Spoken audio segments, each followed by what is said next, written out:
Hello दोस्तों, मंजो हिंदी कहानी में आपका स्वागत है। आज की कहानी है राम दुलारी की 13वीं। दोस्तों, ये कहानी आपको सोचने पर मजबूर कर देगी, तो दोस्तों पूरी कहानी अवश्य सुने। तो दोस्तों शुरू करते हैं हम कहानी। आकाश में काले बादल घुमड़ रहे थे। किसी भी क्षण वर्षा हो सकती थी। वर्षा की संभावना से मनुष्यों का समूह राम नाम सत्य है की गुहार लगाता जल्दी जल्दी कदम बढ़ाता शमशान की ओर जा रहा था। आकाश में बिजली कड़की और उसी क्षण पानी की बौछार का एक झोंका आया और अर्थी को सहला गया। वायु का वेग भी बढ़ गया था, किंतु वायु की तेजी से बादलों का घनापन छटने लगा था और इसी के साथ बूंदें थम गई थी। अचानक देवी प्रसाद को आभास हुआ कि जैसे अर्थी में कुछ हिला हो। अपने मन का भ्रम जानकर उसने अर्थी को दिए जा रहे अपने दाएं कंधे को बाएं कंधे से बदला। 4 कंधों की सवारी पर राम दुलारी की अंतिम यात्रा का गंतव्य आ गया था। एक मोड़ के बाद ही शमशान प्रवेश के बड़े फाटक से लोगों का समूह अंदर प्रवेश कर गया। सौदागृह की दीवार पर बड़े बड़े अक्षरों में लिखा था, यहाँ तक लाने के लिए आपका धन्यवाद। अब आगे की यात्रा हम समय करेंगे। एक विशाल पीपल के वृक्ष के आगे बने सीमेंट के चबूतरे पर सावधानी से अर्थी रख दी गई। लोगों के झुंड एवं शोर से पीपल की शाखों पर बैठे पक्षी अचानक फड़फड़ाकर उड़ गए। कंधे से उतरे भार से देवी प्रसाद ने राहत की सांस लेते हुए कंधा सहलाया ही था कि अचानक माँ की अर्थी हिलने लगी। देवी प्रसाद को लगा कि रात भर जागने से उसकी नींद से थकी आंखों को भ्रम हो रहा है, किंतु देवी प्रसाद ने देखा कि उसके बड़े भाई बद्री प्रसाद एवं पास खड़े लोगों की भय से विस्फारित आंखें भी वही देख रही हैं जो वह समय देख रहा है। माँ की अर्थी वास्तव में कांप रही थी। अर्थी के पास खड़े लोग भय से पीछे हट गए थे। पास खड़े लोगों में से कोई चिल्लाया, भूत भूत भागो। भीड़ में अफरा तफरी सी मच गई। पीपल की शाखों पर बैठे कौवों की कांव कांव का शोर बढ़ गया था। कमजोर कलेजे के लोग शमशान छोड़ भागने लगे। इस अप्रत्याशित अनहोनी को देख राम दुलारी के दोनों पुत्र एवं घर के अन्य सदस्य भय एवं आशंका के वशीभूत चबूतरे से पीछे हट गए। उसी क्षण अर्थी के कफन से 2 हाथ बाहर निकले और दूसरे ही पल मुर्दा अर्थी से उठ बैठा। माथे पर फैलाया रोली का लाल रंग, चित्राए केसों के मध्य झुर्रियों भरे चेहरे, फरफटी आंखों से देखती राम दुलारी एक प्रेत सरीखी लग रही थी। बेटे, मुझे यहाँ क्यों लाए हो? मुर्दे के मुंह से निकली क्षीण ध्वनि वातावरण में किसी बम के धमाके से गूंज उठी। अप्रत्याशित घटना की उत्तेजना से उबरते हुए देवी प्रसाद आशंकित सा अर्थी के पास गया और पूछा, माँ तुम ठीक हो? पथराई आंखों से चारों ओर देखती राम दुलारी ने पुनः पूछा, हाँ मैं ठीक हूँ, पर मुझे यहाँ क्यों लाए हो? घर की चौखट से 4 कंधों पर सवार होकर निकली राम दुलारी अब रिक्शे की सवारी पर पुनः घर की चौखट की ओर पुत्रों के साथ चल दी। रिक्शे के साथ चल रही लोगों की भीड़ देवी माँ के जयकारे लगा रही थी। मुर्दा जी उठा का समाचार मोहल्ले में आग की तरफ फैल गया। रिक्शे के साथ चलते काफिले को देखने घर के छज्जों पर, खिड़कियों पर स्त्रियों एवं बच्चों का हुजूम उत्सुकता से रिक्शे पर सिर झुकाए बैठी राम दुलारी को देख रहा था। ऐसा नजारा था जैसे रिक्शे पर राम दुलारी ना होकर गणेश की प्रतिमा हो जिसे जल में सराहने भक्तों का जुलूस जा रहा हो। देवी प्रसाद के पड़ोस में रहने वाले हकीम जी का लंगड़ा कर चलने वाला लड़का शिब्बू शमशान से ऐसे भागा जैसे उसकी 1.5 टांग ना होकर 3 टांग हो। किसी मैराथन दौड़ के धावक की तरह हाफते हाफते वह देवी प्रसाद के घर की चौखट पर पहुंच गया। वैसे तो उस घर में उसका प्रवेश निषिद्ध था, क्योंकि अक्सर वह छत की मुंडेर से देवी प्रसाद की 16 वर्षीय लड़की निम्मो की तांग झांक किया करता था, किंतु घर में घुसने का आज जैसा सुनहरा अवसर उसे फिर कहाँ मिलता। अम्मा के मरकर जिंदा होने की धांसू खबर का वह प्रथम संदेश वाहक बनने का गौरव पाना चाहता था। देवी प्रसाद की औरत ने जब शिब्बू को धड़धड़ाते घर में घुसते देखा तो लपक कर दरवाजे पर आई और तमतमाते हुए कहा, अरे रे रे, यह क्या म्यूनिसिपैलिटी के सांड की तरह घुसा आ रहा है।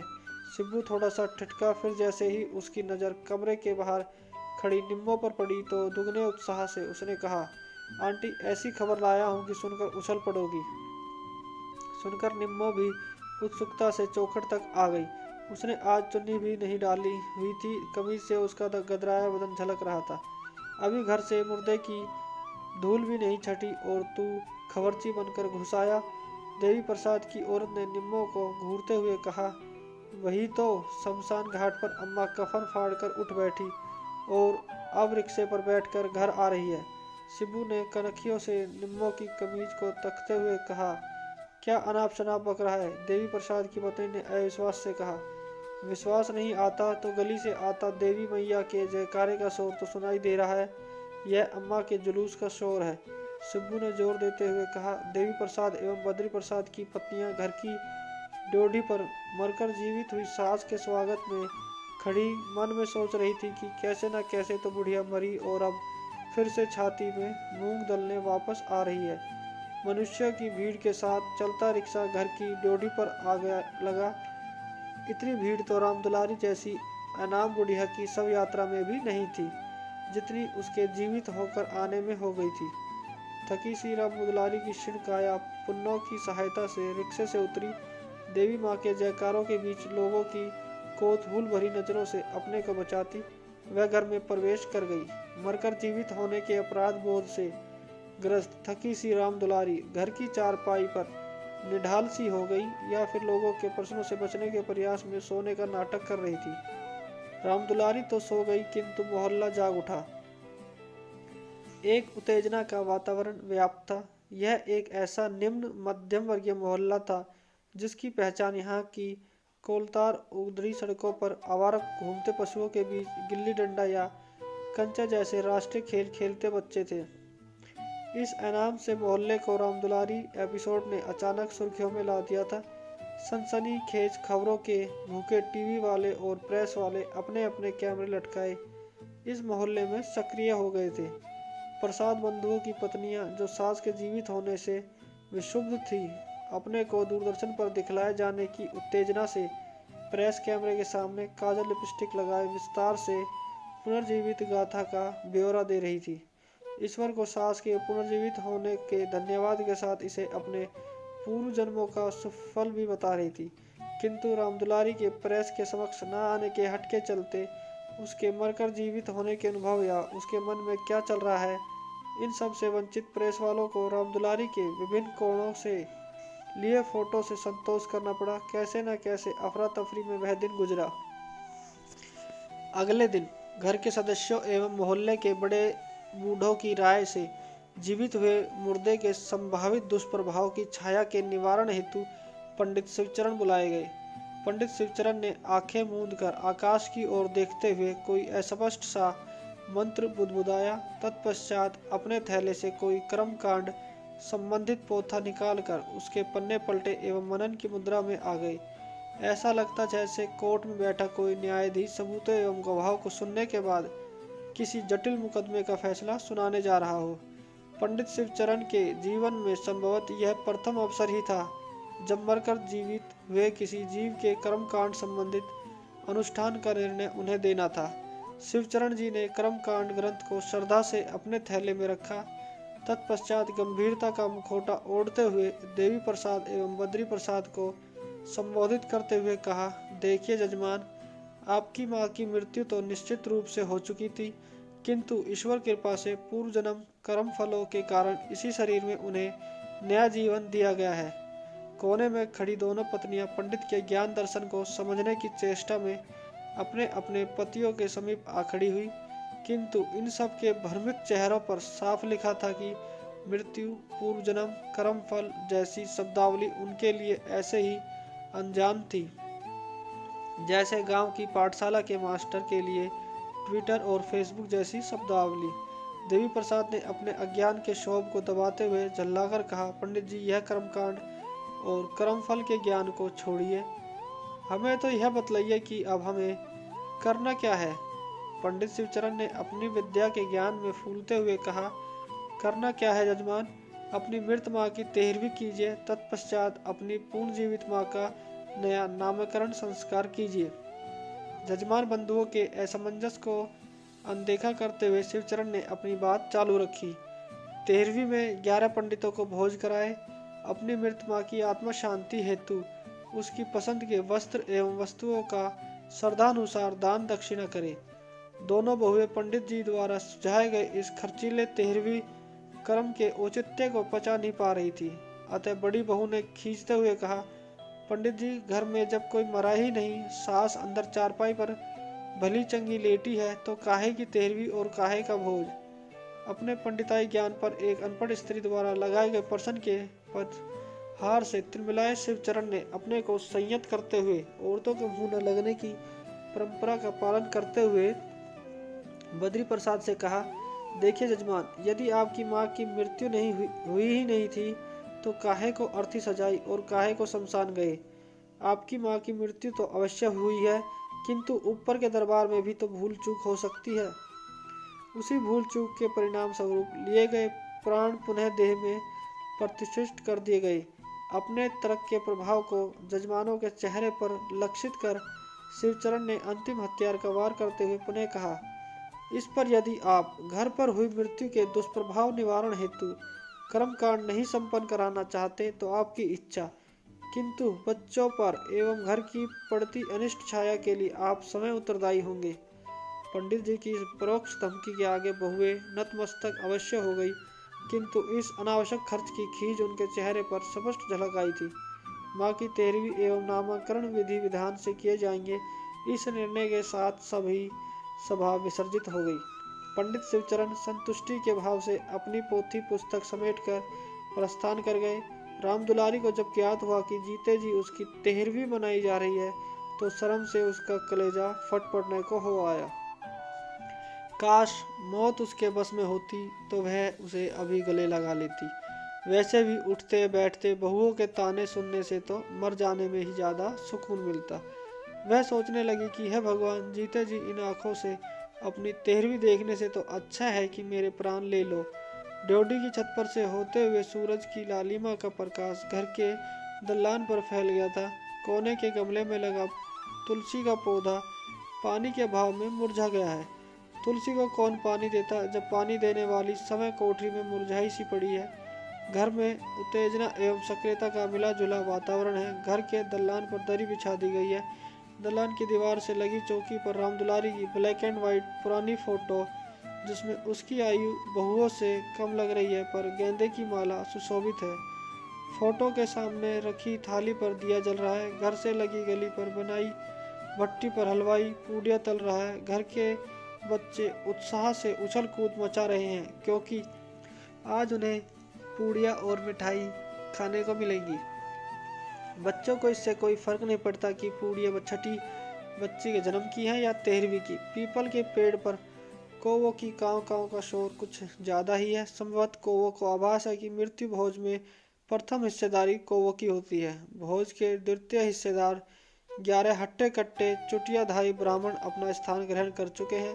पंडित शिवचरण द्वारा थोपे गए तेरहवीं के नाटक से निर्लिप्त राम दुलारी ने लज्जा एवं क्षोभ से अपने आप को अपनी 8x8 की कोठरी में बंद कर लिया है। राम दुलारी कोठरी में बंद अवश्य है, किंतु उसके सक्रिय कान आयोजन स्थल पर ही लगे हैं।